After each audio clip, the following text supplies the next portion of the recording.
Yehova. Asante Mungu wetu, unasema naam, nichapopita kati ya bonde la uvuli wa mauti sitaogopa mabaya, kwa maana Mungu wa pamoja na mimi. Neno la Mungu likanikumbusha yale manyanyaso.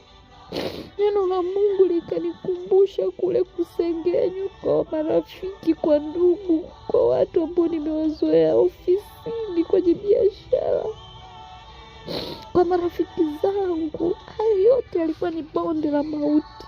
Je, wewe bonde lako la mauti ni nini?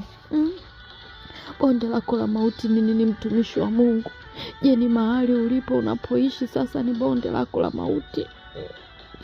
Je, bonde la mauti kwako ni lipi, mtumishi wa Bwana? Je, ni katika biashara yako unavyoiona inakuwa ni bonde la mauti? Shantaribobosika. Asema naam, nichapopita kati ya bonde la uvuli wa mauti sitaogopa mabaya. Ili neno liliniinua, nikamwambia Bwana Yesu, Mungu wangu neishi, from today sitotikisika kwa majaribu yanapokuja. Hivi kuna vitu vinatisha kama bonde la uvuli wa mauti? Wana wa Israeli zamani wangekuwepo, tungewauliza leo, ilo bonde la mauti lilikuwa linaonekanaje? Kilikuwa ni kitu cha kutisha.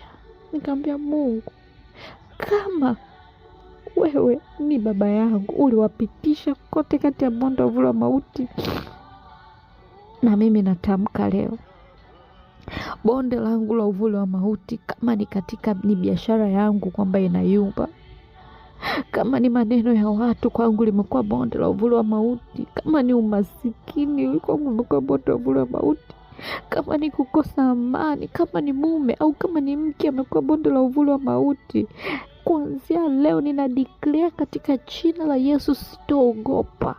Nitapita na kushinda, wala sitolitazama lenyewe. Nitaangalia kazi yako Mungu ya msalaba ulioifanya. Nitakuangalia wewe Mungu mwenye kuniongoza. Nitakuangalia wewe mchungaji wangu ambaye umesema Bwana ndiye mchungaji wangu, sitapungukiwa na kitu. Mungu unasema nijapopita kati ya hili bonde sitoogopa, kwa sababu nafsi yangu imeuishwa, kwa sababu ninaye mchungaji ambaye ninamwamini, anayenivusha, ninaye provider katika maisha yangu, katika jina la Yesu Kristo.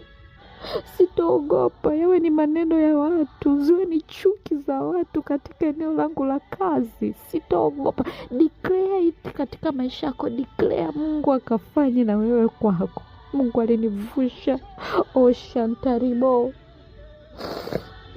akasema hakika wema na fadhili zako zitanifuata siku zote za maisha yangu. Mtumishi wa Mungu, na iwe hivyo kwako. Kama unamwamini Mungu, tamka hii zaburi kila siku. Unapopitia changamoto, unapoona kwamba unakosa vitu, unapoona unakosa amani, unapoona kwamba kuna vitu haviendi sawa katika maisha yako, uwe ni wimbo wako, liwe ni neno lako, iwe ni ibada yako, everyday declare. Onyesha nguvu za Mungu katika hicho unachokipitia. Hicho unachokipitia si kikubwa zaidi ya Mungu. Changamoto zako haziwezi kumzidi Mungu, maana yeye ndio mchungaji wetu, yeye ndio kiongozi wetu, yeye ndiye anayeuisha nafsi zetu, yeye ndiye anayetuganga, yeye ndiye anayetuinua tena, yeye ndiye anayetufinyanga na kututengeneza, yeye ndiye anayetujenga na kuwa hivi, yeye ndiye anayetuumbia yale yaliyo mema, yeye ndiye anayetuvusha katika mabonde yote, mabonde ya dharau, mabonde ya kutukanwa, mabonde ya kuchekwa, mabonde ya kukanyagwa chini, mabonde ya masingizio tofauti. Mungu ndiye anayetuvusha. Roho Mtakatifu, tunakushukuru kwa kutufunulia hili. Nikwambie mtumishi wa Mungu, usiogope, usiogope. Haijalishi unapitia nini, tunaye Mungu, tunaye mchungaji wetu, tunaye Mungu wetu ambaye anatuvusha. Tatizo lako si kitu kwake, changamoto zako si kitu kwake. Yuko mchungaji wa kweli, yuko Mungu anayetuvusha, yuko anayetushindia, yuko anayetupa nguvu, yuko anayetuimarisha pale ambapo tunaona mioyo imechoka. Kuna namna mtu unafika moyo wako umechoka, kuna namna unafika unaona uwezi kulibeba, uwezi kustahimili unalopitia, ni kutie nguvu.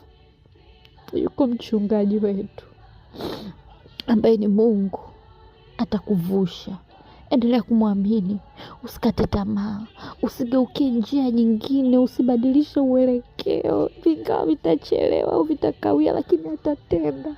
Anasema hivi, hakika wema na fadhili zake zitanifuata siku zote za maisha yangu. Kumbe wema na fadhili zitakufuata. Declare katika maisha yako, jitabirie, tamkia, nendea maisha yako. Kuna watu wengi wamemwona Mungu kwa imani. Tamka kwa imani, mwambie Mungu, nina declare katika maisha yangu, wema na fadhili zako zitanifuata siku zote za maisha yangu. Haijalishi napitia nini, haijalishi changamoto nilionayo inanizunguka namna gani, haijalishi sioni mwanga namna gani, lakini as long as ninayo wewe, mchungaji wangu, wewe ambaye ndo unaongoza jahazi la maisha yangu, wewe ambaye unaongoza jahazi la amani yangu, utanivusha. Declare katika jina la Yesu. Shantaribobosika rekosika ribobo. Yesu atakuvusha, Mungu atakuvusha, Mungu atakuvusha. Imba hii zaburi. Inawezekana umeisoma, inawezekana umefundishwa tangu utotoni, lakini hujawahi kuideclare. Hebu ideclare sasa. Declare kwenye maisha yako haya maneno ya Mungu. Declare Zaburi ya 23. Utakuja kuniambia. God bless you. Endelea kumwamini yeye, atakuvusha. Amevusha wengi, amevusha wana wa Israeli. Alimvusha baba yetu Ibrahim pamoja na mkewe katika changamoto ya muda mrefu. Aliwavusha kina Yusufu, aliwavusha kina Danieli, aliwavusha kina Shadraka, Meshaki na Abednego, aliwavusha Paulo na Sila. Hata na wewe atakuvusha katika jina la Yesu. Declare maneno ya Mungu asubuhi kwenye maisha yako. Declare maneno ya Mungu mchana. Declare maneno ya Mungu usiku. Hakika utamuona Mungu akifanya. God bless you. Thank you. Thank you Holy Spirit. Asante Yesu. Asante Mungu wetu. Amen.